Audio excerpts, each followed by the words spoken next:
الرحیم اردو برائے جماعت پنجم۔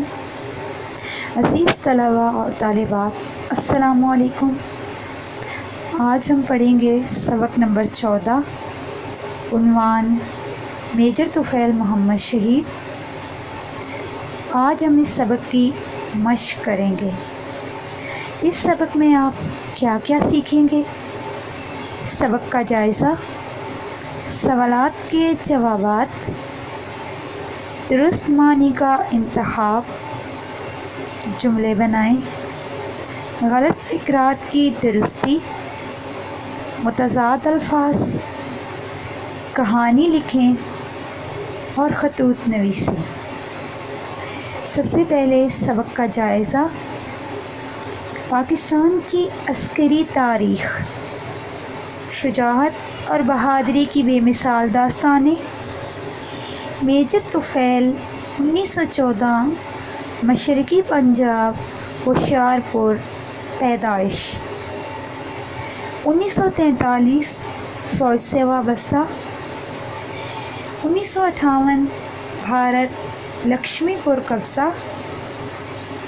میجر طفیل 75 بہترین جوانوں کا انتخاب۔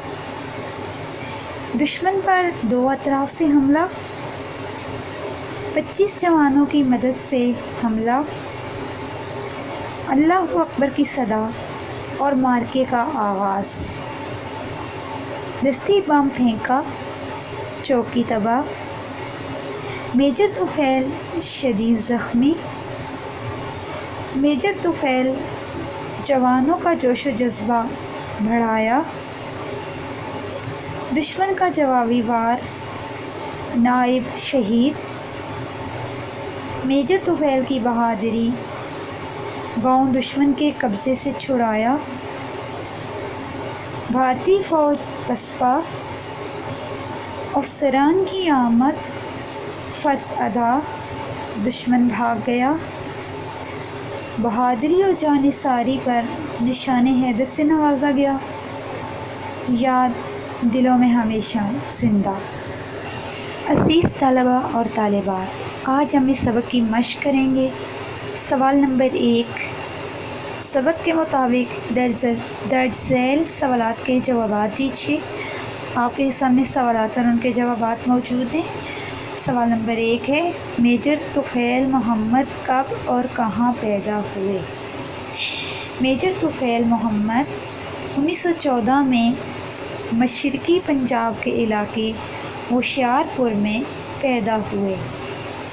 سوال نمبر 2، بھارتی فوجیوں کا مقابلہ کرنے کے لیے میجر طفیل محمد شہید نے کتنے جوانوں کا انتخاب کیا؟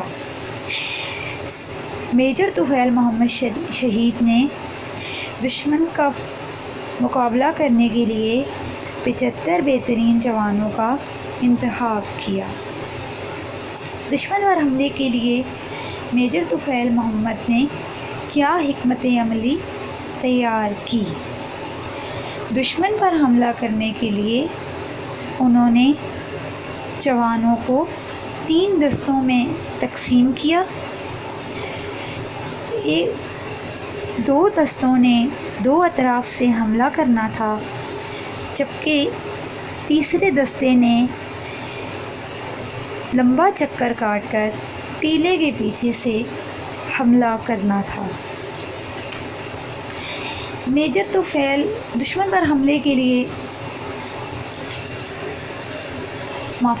سوال نمبر 4، پاک فوج کے اعلیٰ افسران کی آمد پر میجر طفیل محمد نے کیا کہا؟ پاک فوج کے اعلیٰ افسران کی آمد پر میجر طفیل محمد شہید نے کہا کہ جناب، میں اپنا فرض ادا کر چکا ہوں، دشمن بھاگ چکا ہے۔ سوال نمبر 5، ڈاکٹروں نے کس بات پر حیرت کا اظہار کیا؟ ڈاکٹروں نے اس بات پر حیرت کا اظہار کیا کہ وہ پیٹ میں 3 گولیاں لگنے کے باوجود نہ صرف 5 گھنٹے زندہ رہے بلکہ لڑتے بھی رہے۔ سوال نمبر 6، میجر طفیل محمد کو کون سا اعزاز ملا؟ میجر طفیل محمد کو نشان حیدر کا اعزاز ملا۔ سوال نمبر 2، سبق کے حوالے سے درست جواب پر نشان لگائیے۔ پہلا جملہ، میجر طفیل محمد فوج سے وابستہ ہوئے۔ نمبر 1، 1942 میں، نمبر 2، 1943 میں، 3، 1945 میں، اور 4، 1941 میں۔ اس کا درست جواب ہے 1943 میں۔ میجر طفیل کو کس محاذ پر تعینات کیا گیا؟ 1، لکشمی پور، 2، برکی، 3، چونڈا، اور 4، ہڈیارہ۔ اس کا درست جواب ہے لکشمی پور۔ میجر طفیل محمد کو 3 گولیاں لگیں، 1 سینے میں، 2 ٹانگ میں، 3 پیٹ میں، اور 4 بازو میں۔ درست جواب ہے پیٹ میں۔ دشمن کی فوج نے قبضہ کر رکھا تھا۔ نمبر 1، میدان پر، 2، نہر پر، 3، دریا پر، اور 4، ٹیلے پر۔ درست جواب ہے ٹیلے پر۔ میجر طفیل محمد نے دشمن کی چوکی پر پھینکا، 1 توپ کا گولہ، 2 دستی بم، 3 میزائل، 4 ٹینک کا گولہ۔ درست جواب ہے دستی بم۔ میجر طفیل محمد گولیاں لگنے کے بعد زندہ رہے 2 گھنٹے، 2 3 گھنٹے، 3 5 گھنٹے، 4 4 گھنٹے۔ درست جواب ہے نمبر 3، 5 گھنٹے۔ سوال نمبر 3، نیچے دیے گئے الفاظ کو جملوں میں استعمال کیجیے۔ بے مثال، پہلا لفظ ہے بے مثال۔ میجر طفیل محمد نے بے مثال جرأت کا مظاہرہ کیا۔ جرأت مند، میجر طفیل محمد ایک جرأت مند انسان تھے۔ تیسرا لفظ ہے نگرانی۔ میجر طفیل محمد نے 2 دستے اپنے نائب کی نگرانی میں دیے۔ اگلا لفظ ہے حوصلہ بڑھانا۔ میجر طفیل محمد اپنے سپاہیوں کا حوصلہ بڑھاتے رہے۔ آخری لفظ ہے جانثاری۔ بہادری اور جانثاری کے اس عظیم کارنامے پر میجر طفیل کو نشان حیدر سے نوازا گیا۔ سوال نمبر 4، غلط جملوں کو درست کر کے دوبارہ لکھیے۔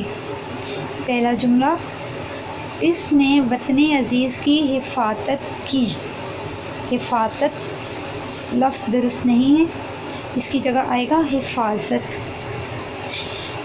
دوسرا جملہ، علاقہ آزاد کروا لی۔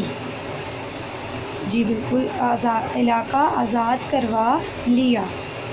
تیسرا جملہ، اونچی ٹیلے پر فوج موجود تھی۔ اونچی لفظ درست نہیں ہے، اونچے ٹیلے پر فوج موجود تھی۔ چوتھا جملہ، فوجی کو اعزاز ملی۔ ملی نہیں آئے گا اس میں، فوجی کو اعزاز ملا۔ آخری جملہ ہے شہادت کی درجہ حاصل کیا۔ شہادت کا درجہ حاصل کیا۔ سوال نمبر 5، الفاظ کے متضاد الفاظ تحریر کیجیے۔ کچھ الفاظ آپ کے سامنے دیے گئے ہیں، آپ نے ان کے متضاد لکھنے ہیں۔ پہلا لفظ ہے بہادر۔ بہادر کا کیا ہوگا؟ بزدل۔ اندھیرا، روشنی۔ بلند، پست۔ نزدیک، دور۔ بڑھانا، کم کرنا۔ پختہ، خام۔ سوال نمبر 6 ہے کہانی لکھنا۔ کوئی قصہ یا واقعہ بیان کرنا کہانی کہلاتا ہے۔ یہ واقعہ حقیقی بھی ہو سکتا ہے اور فرضی بھی۔ کہانی میں واقعہ ترتیب بار بیان کیا جاتا ہے۔ کہانی ایک یا ایک سے زائد کرداروں پر مشتمل ہوتی ہے۔ ہر کہانی کا عنوان اس کے موضوع کے مطابق ہوتا ہے۔ کہانی کے آغاز میں تجسس اور اختتام میں کوئی نتیجہ پایا جاتا ہے۔ آپ کے سامنے 3 عنوان دیے گئے ہیں۔ کسی ایک عنوان پر آپ نے کہانی لکھنی ہے۔ پہلا عنوان ہے سچ کی جیت، دوسرا محنت میں عظمت، تیسرا اتفاق میں برکت۔ سوال نمبر 7، آپ نے یہ واقعہ جو آپ نے پڑھا ہے میجر طفیل محمد شہید کا، اس کے پڑھنے کے بعد آپ کیا محسوس کر رہے ہیں؟ اس واقعے کو پڑھنے کے بعد جو آپ نے سیکھا، جو آپ نے محسوس کیا، وہ آپ نے سوال نمبر 7 میں لکھنا ہے۔ خطوط نویسی، خط کا کوئی اور نام بتائیے۔ خط لکھنے والے کو کیا کہتے ہیں؟ جس کو خط لکھا جا رہا ہے اسے کیا کہتے ہیں؟ خط کو کتنے حصوں میں تقسیم کیا گیا ہے اور خط لکھنے کا طریقہ کیا ہے؟ عزیز طلباء اور طالبات، خط کو نامہ یا مکتوب بھی کہتے ہیں۔ خط لکھنے والے کو کاتب یا راکم کہتے ہیں، جبکہ جس کو خط لکھا جا رہا ہوتا ہے، جس کو خط لکھا جاتا ہے تو وہ مکتوب الیہ کہلاتا ہے۔